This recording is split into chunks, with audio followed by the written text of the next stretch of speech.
The bomb had been planted, the big C. Narrator. Part 1. It was spring. The date was March 15, 2015. The weather was nice, although a breeze could be felt upon the face and hair. A girl named Emma was invited to go at her cousin's graduation party as he had finished his college. Her Aunt Rachel and Uncle Ben, their daughter Leah, husband Bobby and grandson Danny, or Emma's cousin, as well as Emma's another cousin Daniel or her aunt's son, with his family, his wife Maria and daughter Monica, were invited too. They were to go with a car, 2 cars. Emma would go with her aunt and uncle's car and their daughter and the rest, so Emma was given a chance to go with them. Emma was at university, because it was Thursday. She had packed her clothes in a backpack the night before, because she knew that when she was going home that day after classes, she would go to her aunt's house, in Skopje, for that they were to go on Friday in Serbia, for the party. So, she did. On Friday evening and then night, Emma and her aunt and uncle were dining, laughing, watching Turkish movies, and were happy. On Friday, the big day, in the morning they were all preparing to go on the trip, which is around 300 kilometers and about 3-4 hours trip by car. Everything was ready for them to leave in the evening. So, they did. Around 4 p.m. they were off to Serbia. The weather was surprisingly sunny. No clouds, no wind. We passed the Macedonian border, and the Serbian border was next in the line. My aunt and I went out of the car for fresh air, and she smoked a cigarette.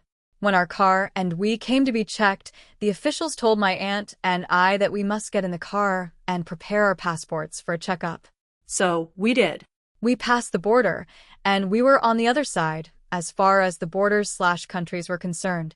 As we were coming closer and closer to my cousin's house, I was more and more excited, for I haven't seen them for like 7 years. Knowing the fact that I would go there every single year, it was devastating for me that it has been so long that I haven't seen them all.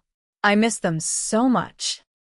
Emma was looking back on her trip with the family from her mother's side, her mother's sister and her family. She continued.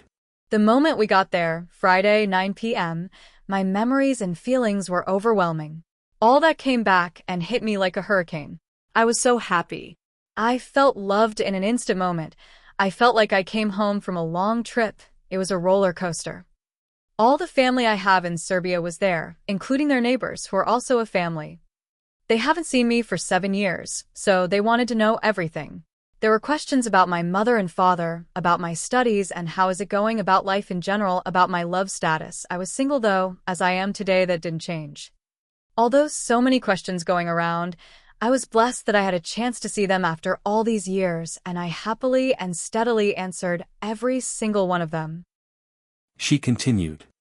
That same night, my cousins from Serbia decided that we can go on a pre-party, or a day before the actual party. Both of my cousins from Skopje, my aunt's daughter and son and their husband and wife, both my cousins from Serbia and their cousins and I decided that we want to go out and about, and wandering through the nightlife in Parison. After few ideas thrown of where to go we decided to go in a nightclub/restaurant named Kek, meaning one. That night in that club was a live music with a singer and her band. We had the most amazing time, or better said, the time of our lives. On the other hand, Emma's uncle Bob, who was sick in means of coughing, before, was having trouble breathing. Her Aunt Rachel, who had to take care of her children's children, was in panic. Her husband wasn't well. Luckily enough, in their family there, they have a nurse Jasmine who knew how to deal with such situation, so treated the problem the best she could. As for he is a citizen from another country and can't be treated in this one, or he can, but would spend double as in his country. Anyways, the situation was treated on time and it all turned out well. The party was on till 2 a.m., then we left. Instead of going home, we have decided to eat something, and we went to the closest burger shop in the center of the city. As I can recall, all of us had burgers, and by the end of the last bite we were all full and bloated. After the wanderings in the town, we concluded that it's 4 a.m. and it's time to go home and get some rest, because the real party is the next, or already that same day. So, as we came home, all of us went to sleep. In the morning, we got up at around 11 o'clock and my cousin Leah, her husband and I went to the center so that I can buy a pair of sneakers, or more precise, white Adidas sneakers. Due to the fact that I couldn't find a white pair that I liked, I had to satisfy with rather dark bluish pair of sneakers. When the shopping time was over, we met with my cousin who was graduating and we had coffee in the center of the town. It was around 2 p.m. when we got back home. Now it was the time that we had to put some makeup and some fancy clothes on and go the official real graduation party. The time has finally come. There was a bit more than 1 hour getting ready time, and then we left around 5 o'clock in the restaurant we were supposed to go. Its name was Belly Dvor, White Court. When we got to the place, as we could have guessed, it was all white, from the stairs to the entrance and inside as well. Now was the big moment for my cousin and his closest family and friends. I already knew some people there as I was every year there, and they knew me, so I wasn't a stranger sitting on a table with strangers. It was all the way it's supposed to be. As far as the music was concerned, there was one-man band, meaning that this man was playing on his keyboard, adding few more instruments within, and at the same time singing. We could tell him which song we fancy, and he would play it, besides his repertoire. The guests were amazing. They were all cheerful and supportive over my cousin, wishing him the best of luck in life. Big music fans, as we all were, we were dancing all evening and the night. We had a hell of a night in the most positive sense of the word. When 12 a.m. was going to be near, the singer stated on the microphone that we must leave by 12 because it's the day of grief, for some soldiers had died in a helicopter accident the other day we didn't know about. Since that was the case, we packed our stuff and went home. We all went to our rooms, and in each room there was discussion about the night and how wonderful it was. When the conversation got us tired, we fell asleep. The next day, Sunday, we woke up around 1 p.m. Again, we discussed over the night in details. They all thanked us for coming that far and told us how happy they were that we were there, and so were we. Sunday evening, around 3 p.m., Emma and the rest of the family from Skopje didn't want to pass by and not visit her other aunt, so they did stop by to have a cup of coffee before they would hit the long road.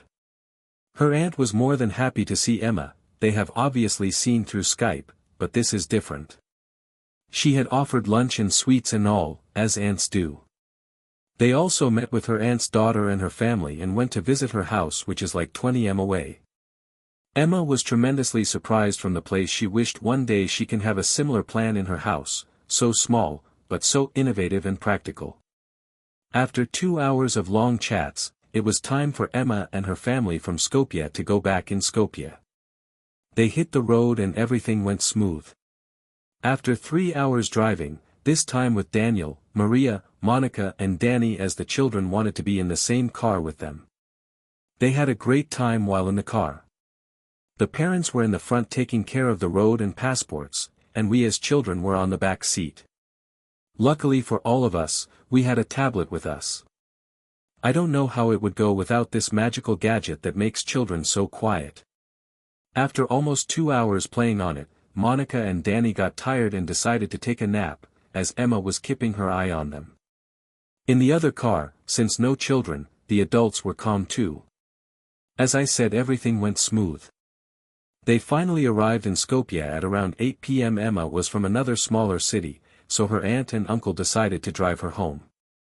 Emma's mother was very happy, as her sister and brother-in-law will come and stay for a night. It means that they will see each other and will have a time to chat about the time spent in Serbia. The night was there, the next day was close to come and Emma had to go to shower and go straight to bed, for college awaits her next day. The two sisters had a long night chat and it felt good. The morning has come and Emma's aunt and uncle left for Skopje, for they had things to do, the earlier the better. Didn't wake Emma up, because she was tired. When she got up, she asked where are they. Her parents said they had stuff to do, so they left earlier. It was fine, and she went to college. Part 2. On the other hand, Emma's uncle was again having troubles with breathing, but didn't want to visit a doctor. After around a month, as he was getting worse, he decided that he would go and see a doctor instead. When he went, and got checked up, the news he received shook everyone, the family in Serbia and Emma's family. He was told he had the big C or cancer and it was already in its 4th phase, metaphase. It was almost too late for any treatment. When life hits you, it hits you hard enough to knock you off of your feet. I can't put the words that I can explain how all of us felt. It was a pain so painful that I can't find the right words to tell. Emma in tears talks about the last months of her uncle. On the beginning when we heard of this, there was a bit of hope, I would say. My uncle knew what was to happen and he said, I don't want to have a treatment, it's not worth it. But as any other family would have done, so did his. Both of his sons, who were stable with money, decided to treat him with radiation, and he did undergo all those treatment procedures.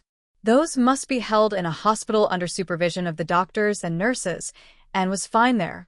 Once they got home, the pain was stronger and stronger. This therapy was taken once a week. He would have extreme pain all over his body, since almost all the internal organs were impacted by the cancer. After a year and few months, there was a wake-up call that he had lost the battle against the Big C.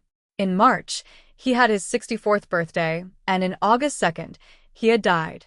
It was tremendous pain, both mental and physical, for all of us. We were watching him during those 15 months of battle, melting in front of our eyes, and we couldn't do anything. In those moments, we knew that nobody matters more than a human being's life. The individual that has a heart, a soul, and is a good person, and now nothing but a skull of bones and barely a meat. This was the end, our end. It is devastating to watch a man of such a strong nature to become nothing but a living plant. He couldn't or could barely talk in the last 3 to 4 months, was eating out of my aunt's hands with a spoon like a baby. He couldn't walk by himself. I can go on and on about this, but I actually can't.